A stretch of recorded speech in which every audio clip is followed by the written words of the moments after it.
Hi, I'm Jamie Flinchball, and we're going to talk about coaching today and your personal style around coaching.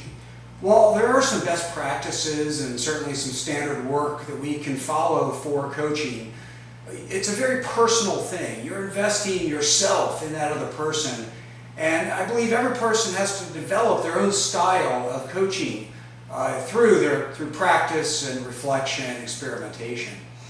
When I do a workshop teaching people how to coach, I actually have people do an evaluation, self-evaluation. One of the dimensions we rate ourselves on is where we are comparing intuition as a coaching style versus process.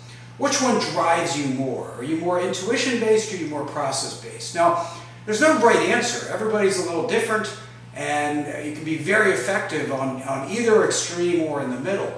But it's important to understand where you fall because there are shortcomings that come along with that. If you're more process-oriented, certainly you'll have the consistency that comes along with that. But you may not fully tap into the creativity and the intuition that you can bring to that coaching. And so what I recommend to people on that end of the spectrum is open up some reflection time. Ensure that there's some open space in your coaching, both the coaching process and your own coaching time to think, to reflect, to open up, to let other ideas come in and allow your intuition to peek through, whether you're offering ideas or next questions or whatever that might be. So allow for that extra space to tap into something more than what the process can give you. If you're more intuition-based, which is where I generally fall on the spectrum, then it's not about adopting process, but it's about learning from process to cultivate your intuition.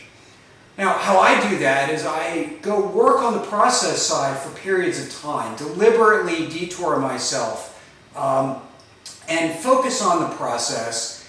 And in doing so, those lessons of what's working and not working in using process starts to sharpen my intuition, become habit and routines and practices.